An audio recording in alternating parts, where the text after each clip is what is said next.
Altitude Sports Radio 92.5. It's 6 in the morning with Brett.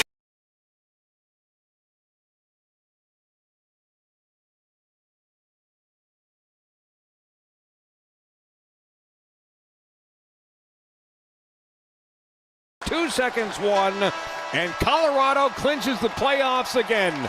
They needed 1 point, they got two. The quest for Lord Stanley begins again as the Avalanche are the first team in the NHL this season to 100 points, and they're the first team in the NHL to clinch a berth in the 2026 Stanley Cup playoffs. H is still with the puck, cuts to the dot, throws it back door. Brock Nelson shoots and scores. It's Brock o'clock. His sixth game-winning goal of the season, and the Avalanche win in overtime. Inbound over to Hardaway, and there's the horn. Denver with a monster fourth quarter outscore the Raptors 36-21 in the period, and Denver wins this thing by a final of 121-115. What a win! There's the horn in Denver. The Nuggets just run Portland right out the building. They outscore them on fast break points 27-9.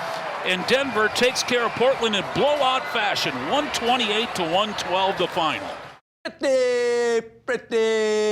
Pretty good.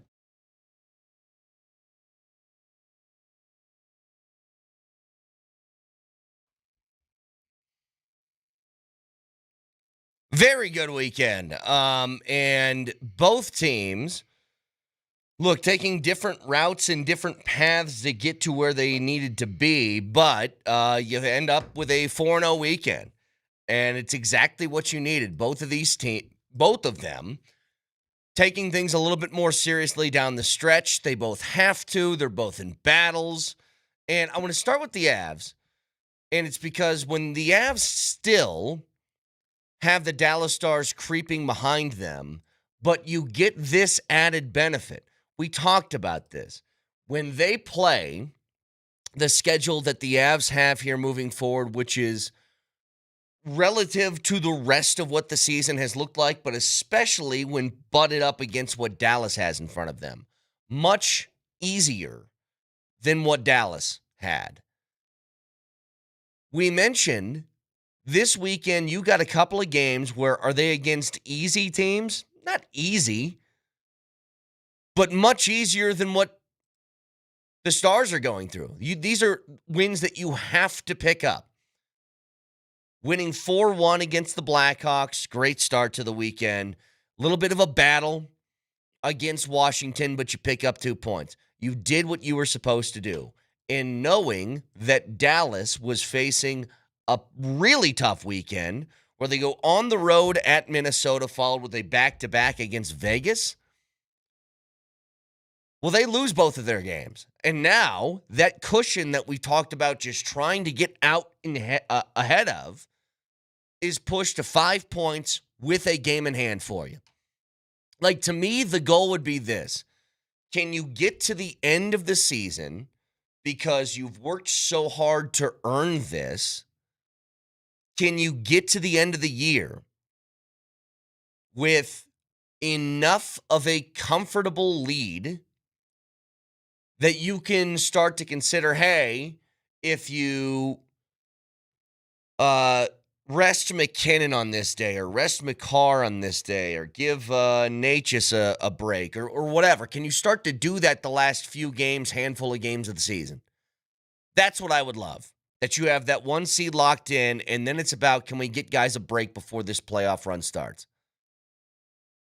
And if you continue to win at this clip, this weekend did a lot to help you out in that department. Again, Dallas facing both Minnesota and then Vegas on back-to-back nights. They came away with 1 point out of the potential 4 because they lost an OT to Minnesota. But still, you got a cushion now, and you got them at an arm's length. And it should line up, what I'm thinking, directly around the time that you play Dallas again, which is going to be a 1 o'clock game on Saturday, not this upcoming Saturday, but the next Saturday.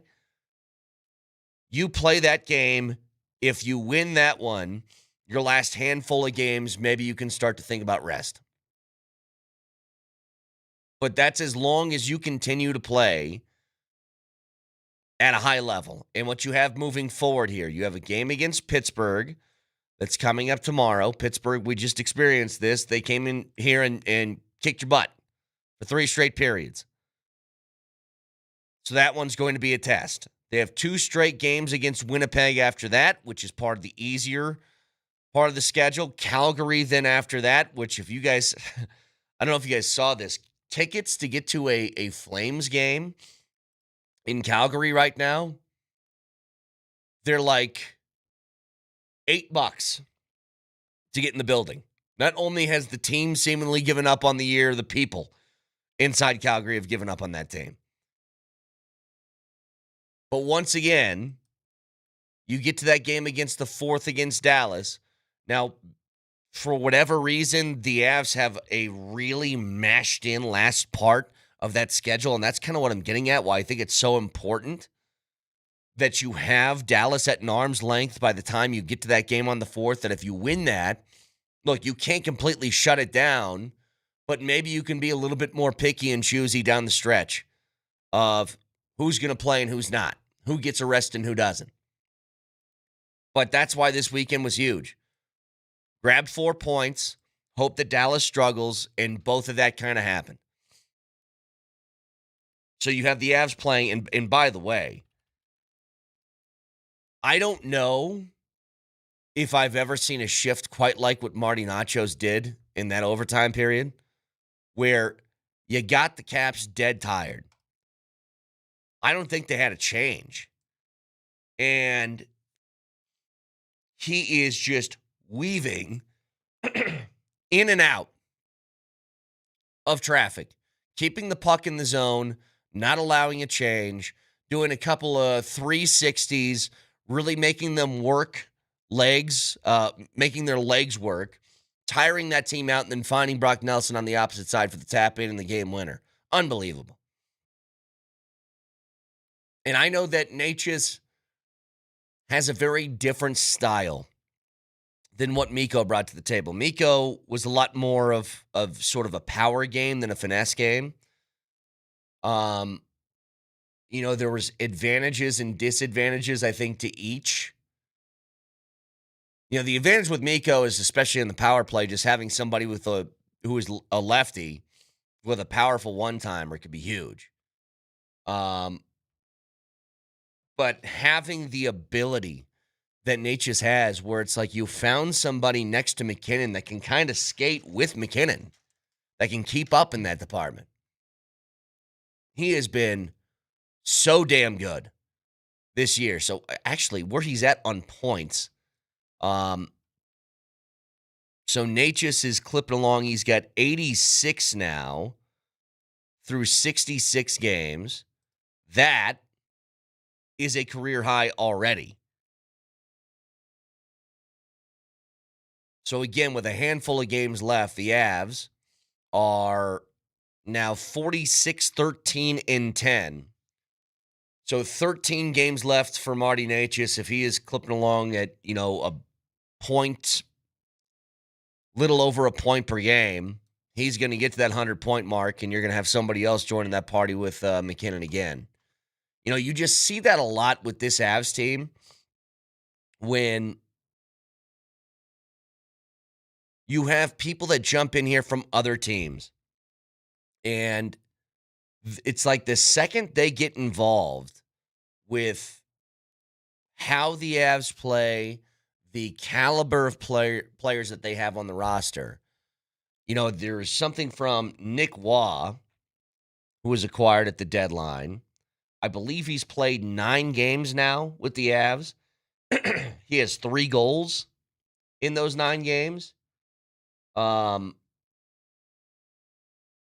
had 5 in the 59 previous playing for the Leafs. Like, when you just get around this level of talent, it all kind of feeds off each other, and it provides, like, the best version of yourself. It's the same thing with the Nuggets. Like, you play alongside Joker. It's like your assets get highlighted so much more, and your weaknesses, they don't disappear, but they're put a little bit more at bay. Those aren't shown, they don't show up as often or as much as they typically would. Now, the good news from over the weekend, and I think it's going to provide a great little precursor moving forward, is that you finally get Gabe Landeskog back in the lineup, and he has fed the easiest goal, I think, of his life as things got a little confusing behind the net. Thompson gets pulled out. He's nowhere near the crease, and Landeskog's like, thank you. I'll take that. But getting him back in the lineup is huge, and I'm sure that it's not long before you start to see other guys trickling in. Speaking of health, the Nuggets, finally, after waiting and waiting and waiting, you got 20 minutes out of Peyton Watson over the weekend, and he picks up right where he left off with 14 points in those 20 minutes. Now, with the Nuggets that I want to get to in more detail, no excuses moving forward. You have everything that you wanted, which was a fully healthy roster with a little bit of time to get ramped up before the postseason. When you have everybody at your disposal, the excuses go out the window. I've been on the no excuses train for a while now, just because it's sports. Your team is not guaranteed full health.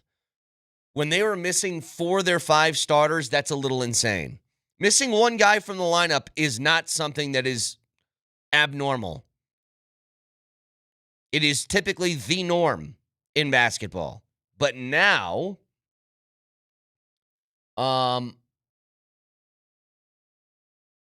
you have everybody healthy, and I think it's the caliber of guys that were missing, especially for what you needed, which was end-of-game situations. Defensively, can you get a stop? Who are your best defenders? Well, AG and Peyton Watson were out at the same time. Now they're both in. I know there's going to be like an on-ramping process with Peyton Watson to totally get back to his minutes. I'm still curious, when that minutes restriction is lifted and he is just good to go, does he crack the starting lineup or does he come off the bench? Like, you could still get starters minutes while playing off the bench, and that's fine. But the Nuggets had a good weekend. The Toronto game, very up and down. Third quarter had me really nervous because you just come out of the gates and you hand them a 41-point quarter. Things get really squirrely in a hurry. I mean, you enter the fourth where you know that you have to make some plays early to get that game close, and then it's a matter of finishing.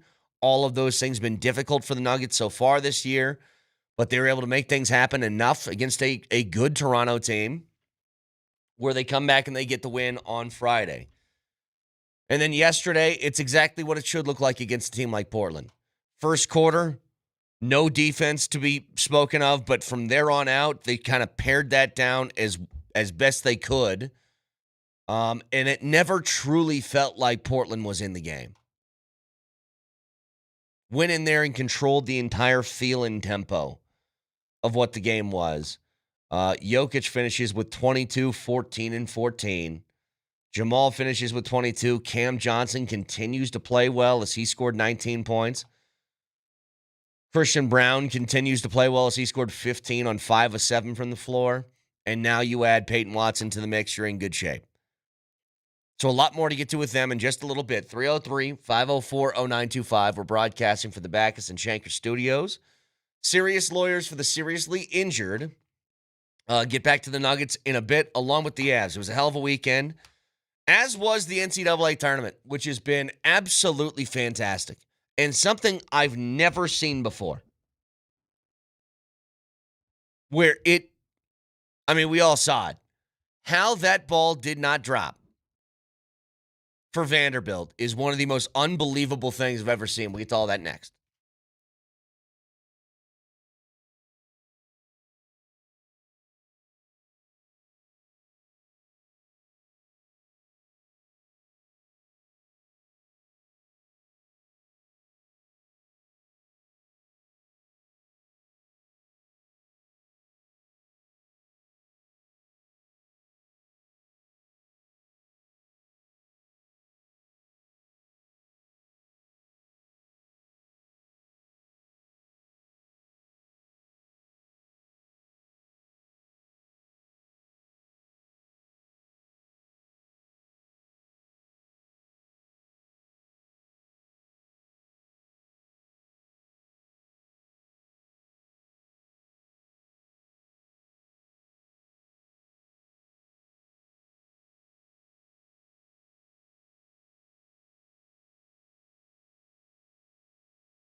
Cam, before we get into today's game, I'm looking at this side of the room and I see Kentucky's done, Carolina's done, Gonzaga's done, and Christian Brown today, tears of sadness, his team is done.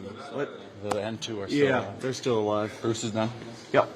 I mean, what's with this side of the room? Is that side of the room doing any better? No.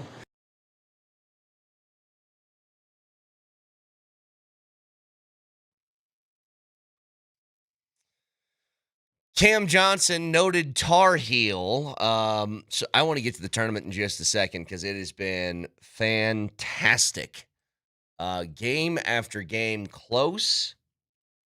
Buzzer beaters, upsets. It's kind of got it all. And this is the feel of the tournament that I love.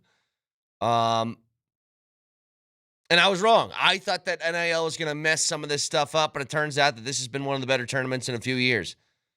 So I'll get to that in just a second. But on the subject of Cam Johnson, if you want to talk about somebody that is really made up for a slow start to the year, because he had a bad combination of two different factors.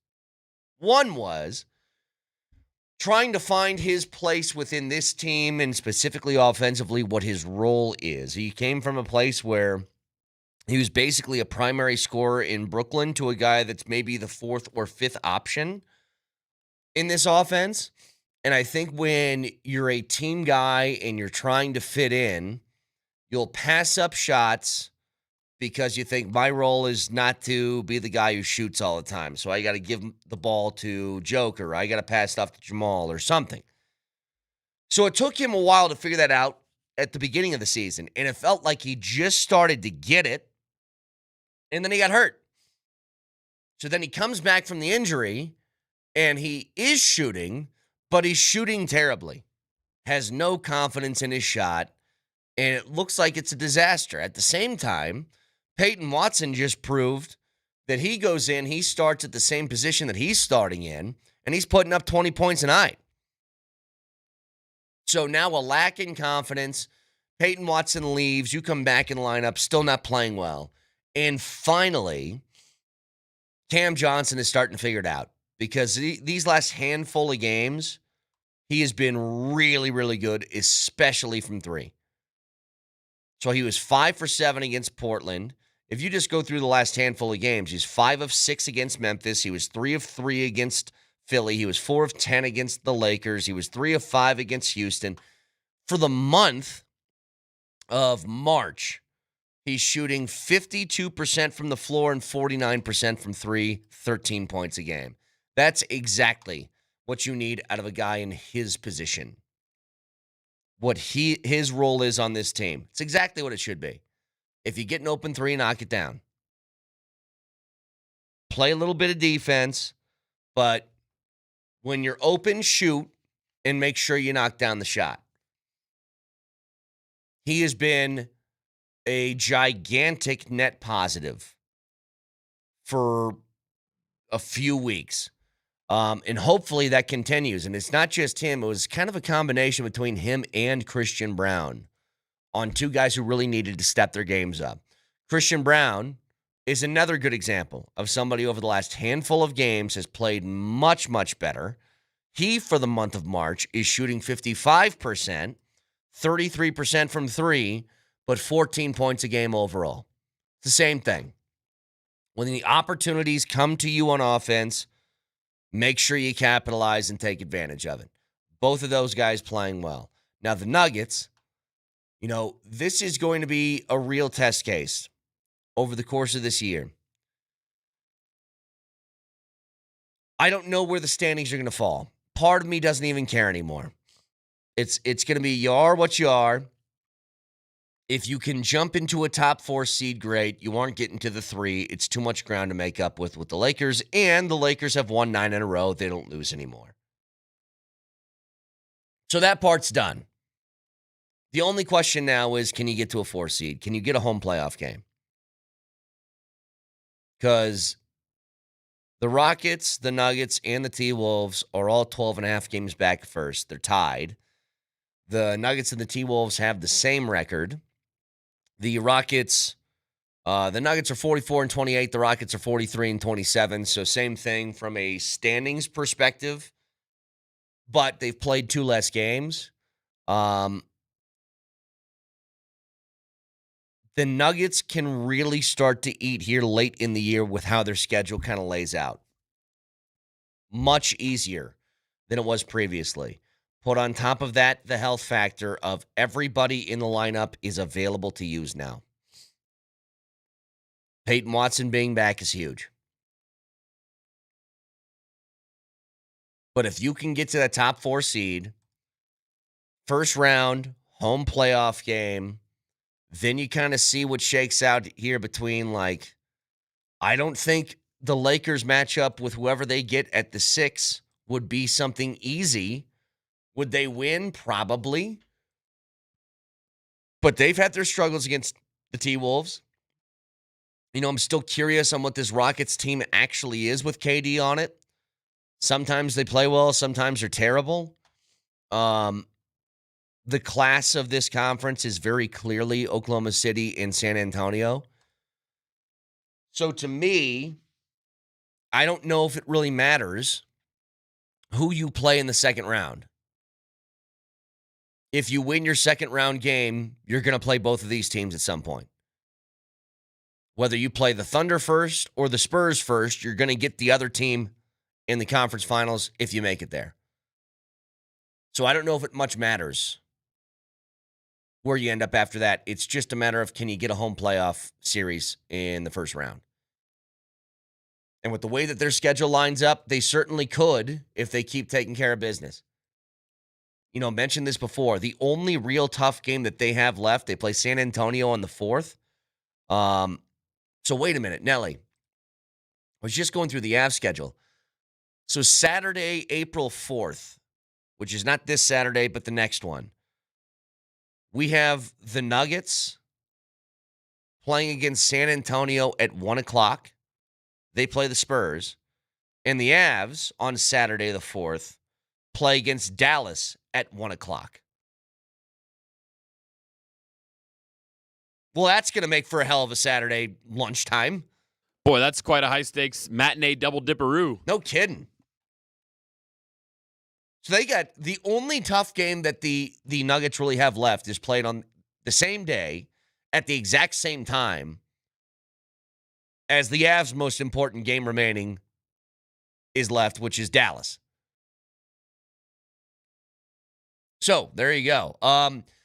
Vic asked Joker, did you intentionally take that hard offensive foul early in the game? Listen. Was that your message there when you took that foul? Hey, let's go. Let's get physical here, or no? No.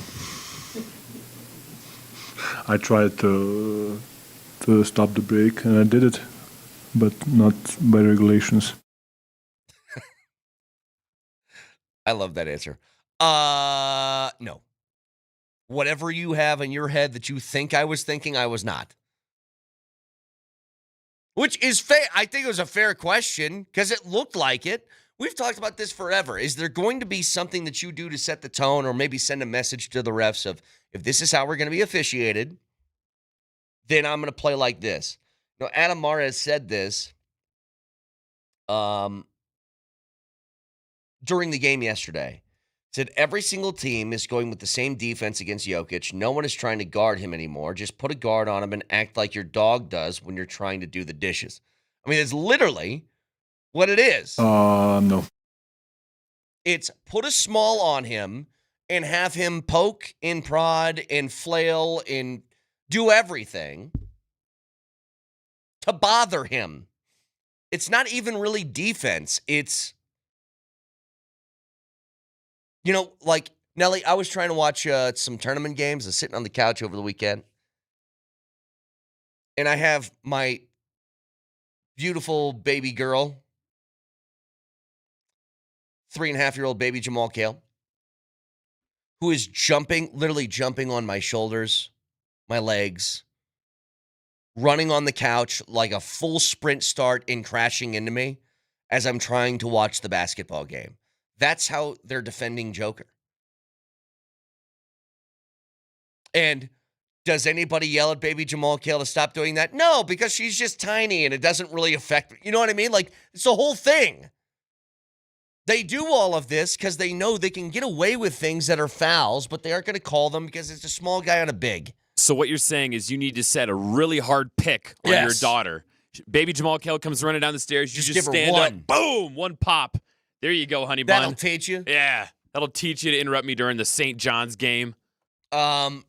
But that's how they defend him. And it's just, I wouldn't be surprised if that was intentional. But Was that your message there when you took that foul? Hey, let's go. Let's get physical here, or no? No. But no, that was not it. Now, for the tournament games,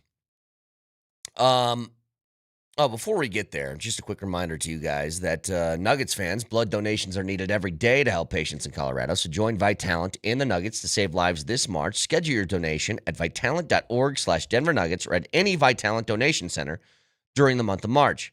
You could win an autographed Nuggets jersey, so go to vitalant.org/Denver Nuggets for more info and to schedule that blood donation today. Tournament games have been great. You know, there's been a few big storylines. You got Patino over at St. John's that continues to move on. You've had a ton of games with wild finishes at the end. And I don't think any got crazier than the end of that Nebraska and Vanderbilt game. So again, the context kind of surrounding this. Nebraska's never won a tournament game. They finally did in the first round a few days ago. So they move on to the second round. They're trying to make the Sweet 16. If you guys saw the crowd that they have in OKC, multiple people, Chris Webber, a whole bunch of different guys have talked about, they've never seen it before. Like, this is a neutral site game that is completely full with just Husker fans. The Vanderbilt kid, I forget his name, said it after the game. He goes, this was not a neutral site game. And he goes, part of me liked it because the energy was up in the building and all that. But Nebraska comes back. They tie the game 72-72 with Vanderbilt. Somehow, Vanderbilt gives up just a straight line drive right down the center of the lane. Lay up Nebraska. They're up 74-72. There's 2.2 seconds left. A heave from Vanderbilt that looks like it's online. I guess this is the Nebraska call here, Nelly. 1 second left to go, and there's the horn. There's the game! Nebraska's first NCAA win. Oh, that was their first history. game. That was their first game. Okay, forget that. I just put that on because, you know how I feel about Nebraska as an institution. Right. Even as a sports fan, if you heard this guy on the play-by-play call getting emotional for their first win, I don't care how much you hate the Huskers, just hearing the emotion in his voice that after 87 years they finally got their win, I loved it. It's great. You have to put aside your hate for that school and just look at it as a sports fan. How long did you say Ken, what's his name? Kent Pavelka? Kent Pavelka has been calling games for 41 years. 41 years. Yeah. And you saw 0 tournament wins until a few days ago. So, yeah, that's why I left that on your board. But, yes, that was their first win. That was their first one. Now, the second one, if you guys, there's no way you missed it. But a heave that Fred Hoiberg, head coach of Nebraska, said, when it left his hand, my heart sank because it looked like it was in. Right on line. It hits perfectly in the middle of the backboard. And, Nelly, those still shots of that basketball, it's in. It's like in, and it pops back out. No, you got to say it the right way. Say it like we say it on this show. What was that ball? It's in there. It's in there, and it pops back out. And I can't imagine the feeling of you think the shot's money and it just misses. But that game, I think, was probably the best of the weekend, and a handful of them that were really good. You know, you go back, even the Iowa game from yesterday, really good. High Point, damn near catching Arkansas, which would have been the story of the tournament. Yeah, there's the shot if you're watching on Twitch or on YouTube. I mean, the ball's in the hoop. It's in the hoop. And it rattles out. But High Point, God, man, if they could have beat Arkansas and moved on to the Sweet 16, that would have been probably one of the better stories from the last few years of the NCAA tournament. Just this team coming out of nowhere. Calipari had high praise for him, and he should, because that team can just get buckets. It's a bummer their run came to an end, but it's going to be a while before anybody forgets about High Point and what they did in this tournament. But it's been fantastic. And again, I'll be the first one, hand up. I was wrong. I thought the NIL was going to kind of ruin some of this stuff, and it turns out that this tournament's been as good as it's been for a long time. You got a nice mix of sort of little engine that could teams and just really, really good games between good teams. By the way, the Not Another Bracket Challenge is underway. You can check the standings at altitudesportsradio.com/notabracket. Our leader, Kevin, has 4 teams still alive, including the number 9-seeded Iowa team and number 11-seeded Texas team. The Not Another Bracket Challenge is powered by Groove Toyota. Start here, go anywhere, on Broadway, in Inglewood, or online at groovetoyota.com. By the way, our own little in-home standings that we have, it's always important to say who's in last place first, and that is Mark Bertinoli, who he had, well, here's what Berto did. Can you really blame him?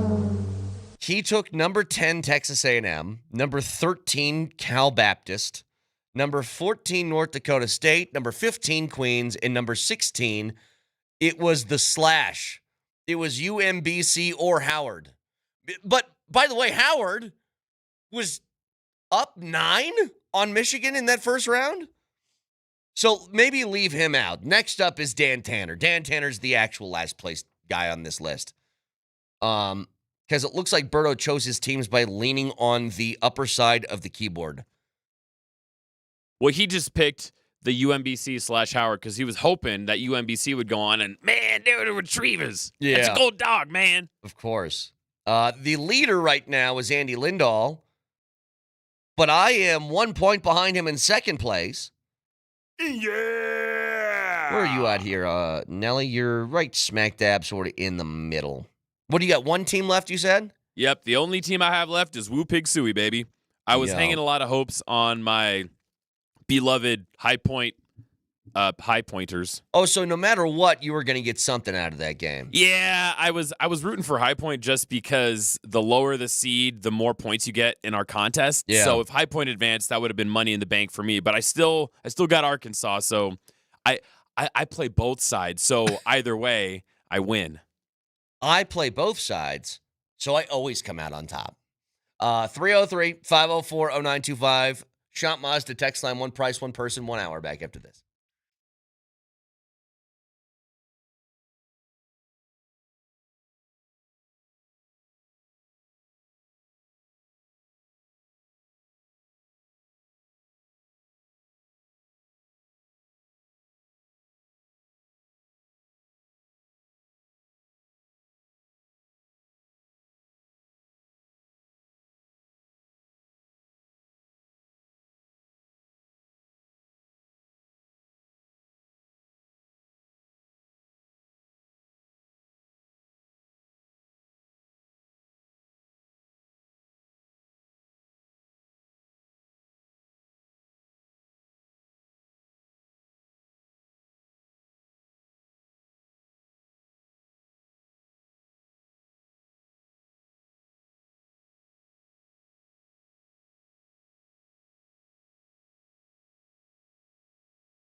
All right. If you guys would like to hear from the coach of the Nuggets, David Adelman, after a win over Portland and sporting a healthy roster for the first time in God knows how long, he's going to join PhD for his weekly coaches show today, talking all things Nuggets. His weekly visits are sponsored by the Johnson Auto Plaza. Experience the power of the plaza at Johnson Auto Plaza, and that's at 12:20 today. David Adelman will be on with PhD. Again, huge weekend for both of these teams as they both rack up 4 wins combined in 2 different races where these wins are at a premium. Again, with the Nuggets, it feels a lot different to me than it does the Avs.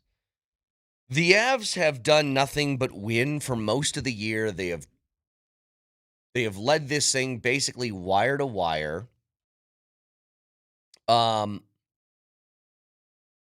They have done enough to earn a place at the top of the standings in the entire NHL, but they are still in a neck-and-neck battle, it seems, with Dallas. The Nuggets, on the other hand, it just feels to me, wherever they end up, and the hope is you get a home playoff series in that first round by grabbing the 4 seed, but if you don't, I really don't think it's that big a deal. The Avs, I just think mentally it would be so crushing if they somehow let go of this at the end of the year. And luckily, this weekend did a lot to help them move an inch closer to their goal. When you have Dallas, who has refused to lose, that just came away from a tough weekend playing in Minnesota and then following that up a back-to-back against Vegas. You knew it was going to be tough for them to get all 4 points. So it was at a premium that you win your games, and the Avs did take care of that. A little bit rough with Washington yesterday, but still came away with 2 in OT after that unbelievable shift by Marty Nachos in overtime. But with 2 losses for the Stars over the weekend, they did pick up 1 point in OT against Minnesota. You have now pushed your lead in the division back out to 5 points with a game in hand on Dallas, which is massive. I mean, Dallas is now the distance they trail to you to lead the division is the same distance that Minnesota trails them for second place in the division. So that's the great thing to come out of the weekend. Also, teams getting healthier.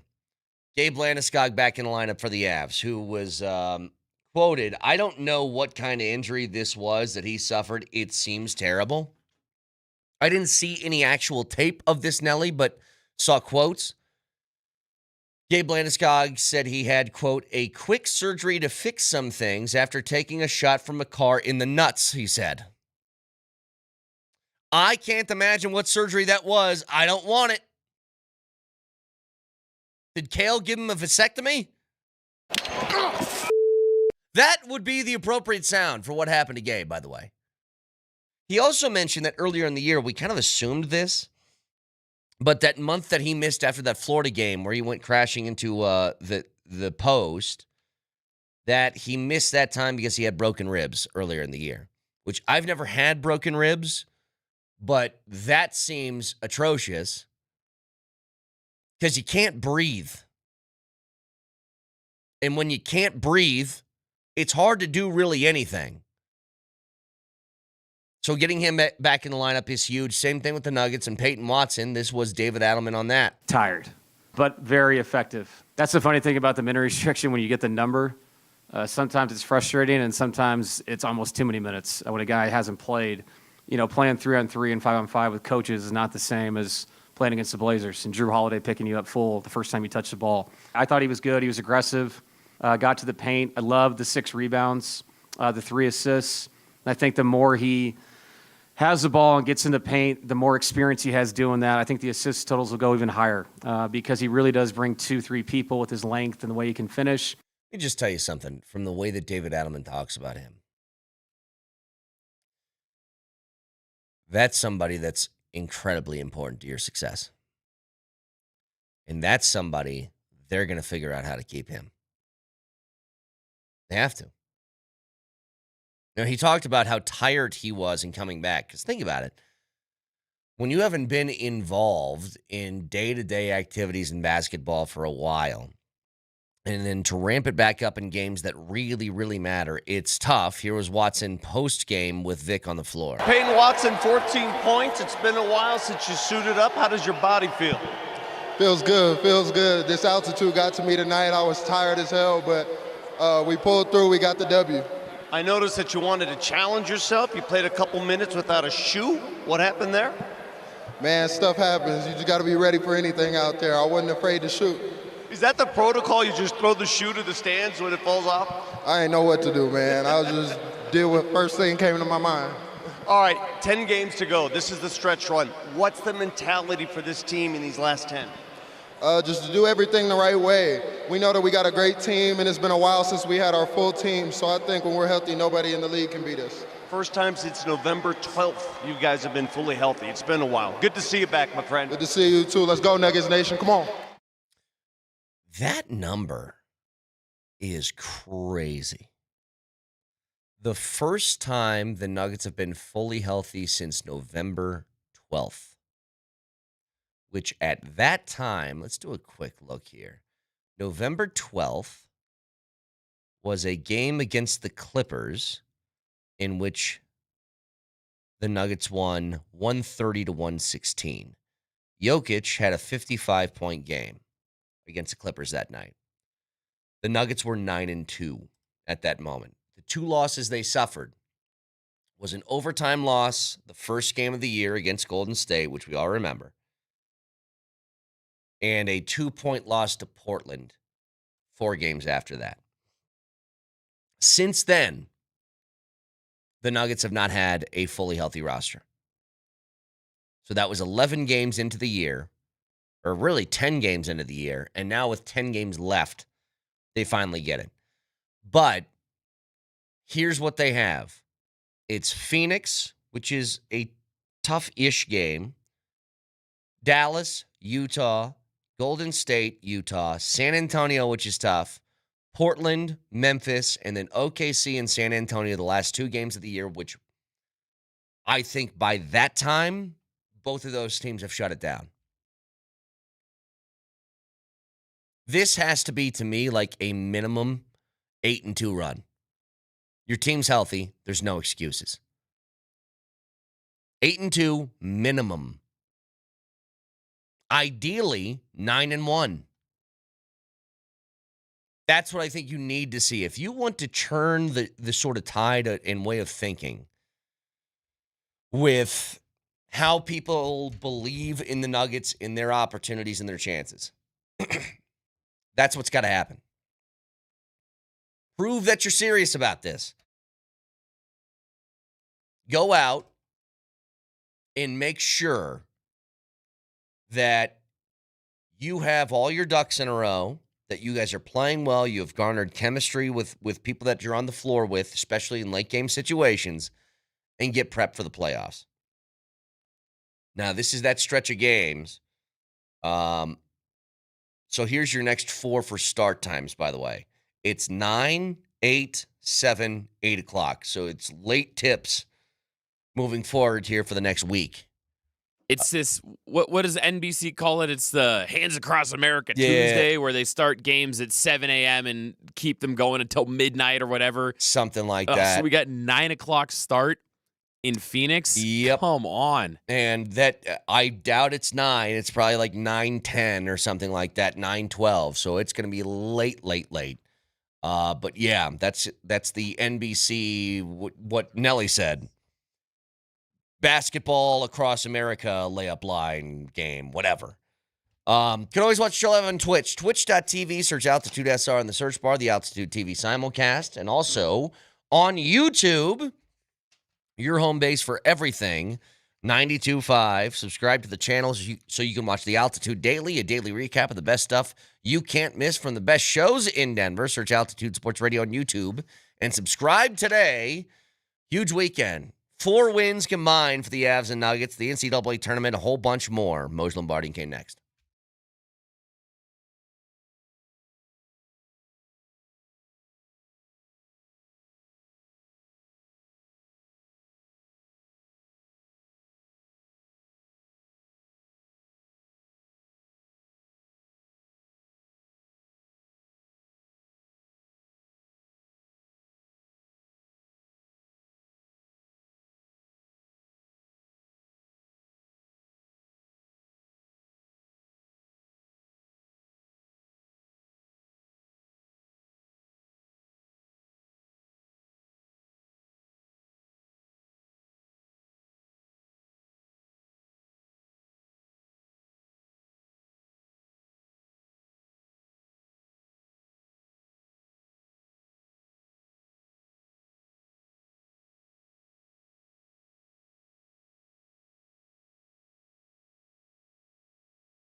2 seconds, 1. And Colorado clinches the playoffs again. They needed 1 point. They got 2. The quest for Lord Stanley begins again, as the Avalanche are the first team in the NHL this season to 100 points, and they're the first team in the NHL to clinch a berth in the 2026 Stanley Cup playoffs. H is still with the puck, cuts to the dot, throws it back door. Brock Nelson shoots and scores. It's Brock o'clock, his 6th game-winning goal of the season, and the Avalanche win in overtime. Inbound over to Hardaway, and there's the horn.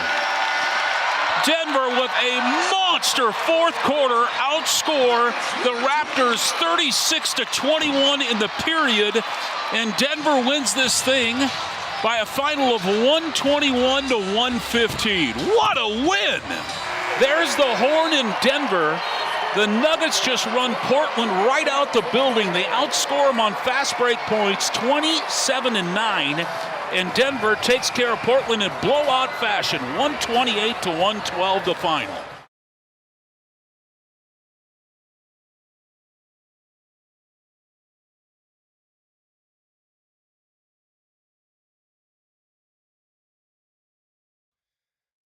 All right, 4 games over the weekend, 4 wins over the weekend as the Nuggets and the Avs take care of business. And combine that with another huge slate of really good tourney games. It was a fun watch all weekend long. But can I start with something we discussed on Friday regarding the Avalanche? The Avalanche are in this heated battle with Dallas. And Moj, we kind of looked at the schedules moving forward. You played against 2 teams that were not very good this weekend. Now, wasn't the easiest way to grab points yesterday, but got them. Got 2. So you finished that weekend with 4 points. And we looked at Dallas's schedule. Well, they got to go on the road at Minnesota, and then they have a back-to-back against Vegas. How's that going to look? Well, they only took 1 of 4 points as they lost an OT to Minnesota and then lost yesterday to Vegas. You've now pushed your lead in the division back to 5 points with a game in hand on Dallas. Dallas is now as far away from you as Minnesota is to Dallas for second place in the division, which overall couldn't ask for anything more. I completely agree. I mean, this is kind of the way that it needed to go. Gentlemen, good to talk to you live from Pittsburgh. I'm in Pittsburgh, bro. Yeah, you're delayed big time. But anyway, go on. He's all right. Sorry. How many years? Yeah, right. The thing. Uh-huh. How many years ago was it? Thanks, Nelly. Tomorrow I plan to be at the rink. Tomorrow I do. But how many years ago was it that it was doing the Pittsburgh bro thing? I forget. 6. The It's a Pittsburgh long time. what thing? When he said, I don't know, we were giving him grief. I think there was something wrong with his connection, and he yelled at us, "I'm in Pittsburgh, bro." Oh, I don't know. Yeah. Is it always Pittsburgh? Does Pittsburgh not know how to do the internet or Well, what? no, but I will say this, Vic. Well, I was at the rink that day, but no, This is it's overcast, rainy, and the trees outside the window are doing this like that kind of thing. So I tried to log on to the interwebs here at the hotel, and it kept going, I don't feel like working today. No, sorry about that. So I had to hook my unit up to my phone, and I don't think people really care. I'm going to try my very, very best. Yeah, okay. You sound great. That's the way it's supposed to go before you leave. You take care of the first 2 against teams you should beat. Yesterday, I know, was more difficult. You could have beaten Chicago 11-1. I mean, you won 4-1. It could have been 11-1. The kid made a bunch of good saves. You had 49 shots on goal. You had 82 attempts to 42. I mean, you completely dominated every friggin' aspect of the game. So now you move on to revenge tour. You got Pittsburgh coming up tomorrow night, and then you're at Winnipeg on Thursday. Yesterday, the game got a little scary, clearly, but I don't know how much more proof we need. The numbers prove it. When Gabriel Landeskog plays, the Avs win. Yeah. When he plays, they win. He played, they won. By the way, Moj, Now that penalty he took late was a tough one, but they overcame it and won. I don't know if you have the audio. All I saw was quotes.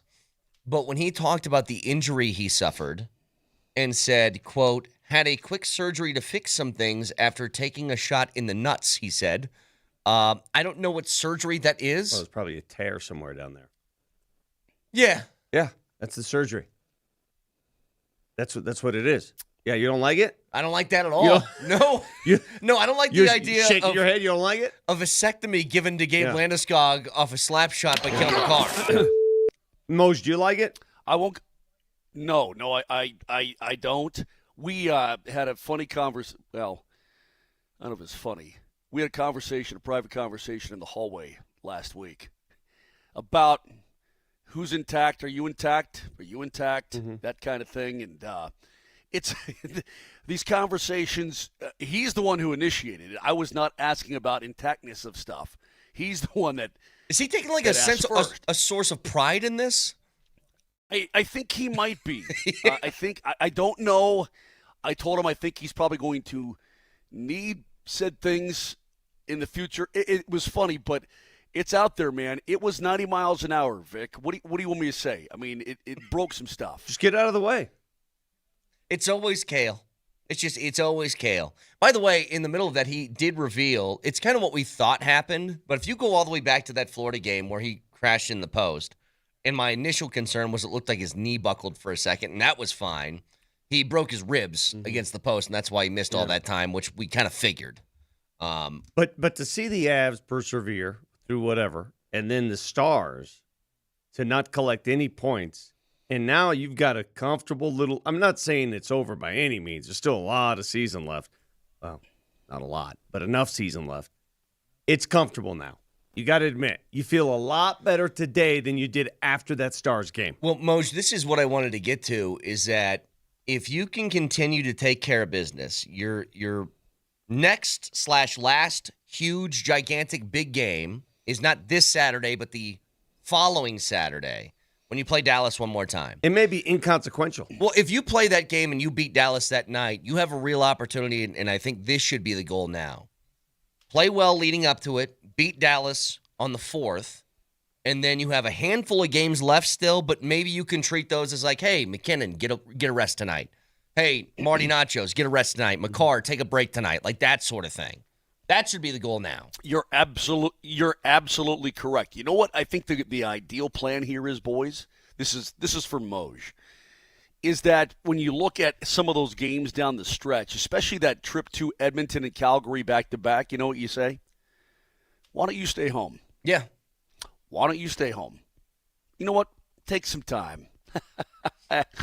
You know, you want to be able to put yourself in a position where if guys are dealing with anything, if they want to play, great. But if they're dealing with anything, you leave them home.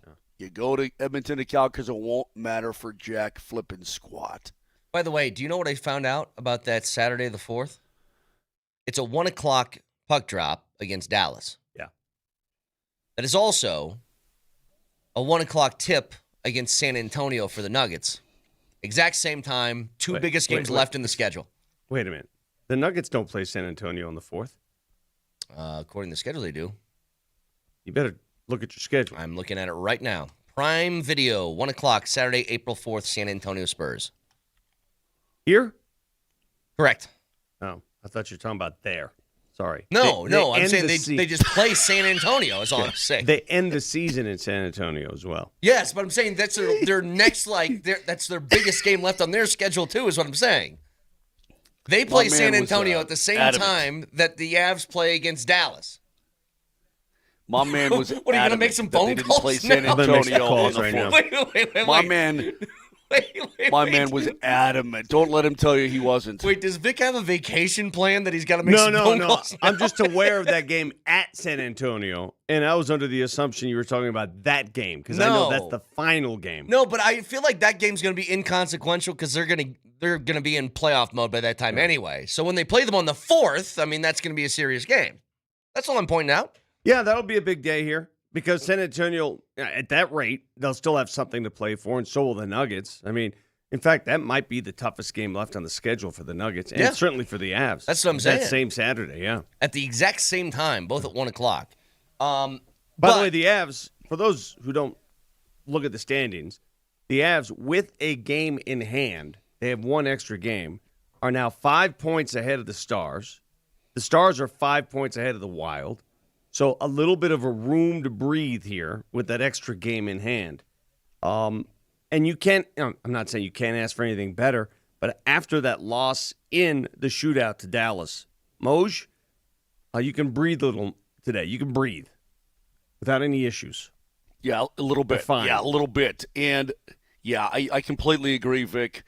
And I always treat that game in hand like a win, so I like to think of it, okay, that's 7 points ahead at this point. So we'll see. We'll see how it goes, but you got to keep it up. Do yourself a favor, keep winning now so that you can chill guys out toward the end of the regular season. It won't matter for squat, and then you just move on and get ready for the good stuff. But to see the captain filter back into the lineup, to think that perhaps you've got other guys that could play before the end of this road trip, or at least come back sometime in the next week, that's a really good thing. Wait, I forgot to mention this too. Bro, the Rockies play Philly that day too. You guys know that? Oh, hell, the Rockies start this Friday, I did not know right? that. This Friday, opening day. God, not at home, but that's snuck up. Yeah. Hey, about the NHL standings, Moj. So if you're the Avs and you're sitting here, and I'm not going to make any assumptions because it's not over, but you're sitting pretty, okay? Let's say that you waltz in as that number 1 seed. Who would you rather see in the 2 seed? Who would you rather see, the Stars or the Wild hosting? Or does it really matter at that point when they play each other? I think, Vic, in my mind right now, Minnesota's locked into the 3. Okay, so that doesn't... To me, it's going to be Dallas hosting Okay. Minnie. Barring some crazy thing, Dallas will host the Minnesota Wild. That's what I see. I thought you were going to ask, who do you want to see in the first round? Well, that's... If you're the Avalanche. Do you want to see, Nashville, the Kings, or the Kraken? Or the Sharks, for crying out loud. But again, the Sharks have sort of played their way out of it. They've lost 4 in a row. Kraken have lost 3 in a row. Kings have lost 3 in a row. That's allowed Nashville, who's won 4 in a row, to get to the number 2 spot. So the Avs could host the Preds in round number 1, if you can believe that. Right now, is that who it would be? Yep. Bless you. Okay. Yes, Vic. You're that the is complaining allergies. No, I know. I told Vic before this show started, I was like, dude, these allergies are kicking my ass. Like, for the last 4 days, I've had to have blown my nose, I think, 250 times. The tip of my nose is like raw. The plants are saying, hey, man, all right, cool. That gopher saw his shadow or whatever. I don't know what the story is, but early spring. So they're starting to release their spores right now. I do want to say one thing real quick before we move on to the Nuggets and in college basketball. That shift by Marty Nachos in OT. In overtime? To recognize how tired that defense was because they couldn't get off the ice, and to continue to cycle and just make them move. Just make them move. All right, here comes a little 360. Now I'm going to go around the net. I'm going to tire you out that way to get to that perfect point where you find Brock Nelson. Unreal. He looked like it was crazy. He looked like he was doing a figure skating routine, and he was the only one on the ice. Vic, it's not just that you're out there for over a minute, right? It's what you're doing, and Riker pointed it out last night. It's those quick C cuts. It's those quick reversals where the legs are. Because you're just throttling those legs up so quickly, so much. That kind of thing. That's where the fatigue comes in. Not just tooling around and coasting and all that kind of crap. This is where you're change actually of direction. making really hard cuts, change of direction. And I said it's like you're driving a Ferrari and then you just fill it up on the fly at 90 miles an hour. He just keeps going and going. He was I can't tell you how great he's been since the Olympic break, but he was great. Not only that, he's got a new career high in points, Vic. He's 3 clear, and it was last year combined between Carolina and the Avs when he set his career high. He's 3 above that now, and he's looking for more. And this is what you love. A guy who signs a brand new deal, you know what he does? He gets better. Yeah. It's every GM's dream. Now he's going to have to prove it in the playoffs. Let's be honest. That's a different gear. You got to hit a different gear come postseason. We'll get to that in just a second. 100%. Lot to get to from over the weekend. A great slate of college games. But the Nuggets, also with a 2-0 weekend. And for the first time since, I think you mentioned this, Vic, November 12th, a fully healthy roster. We'll get to it next.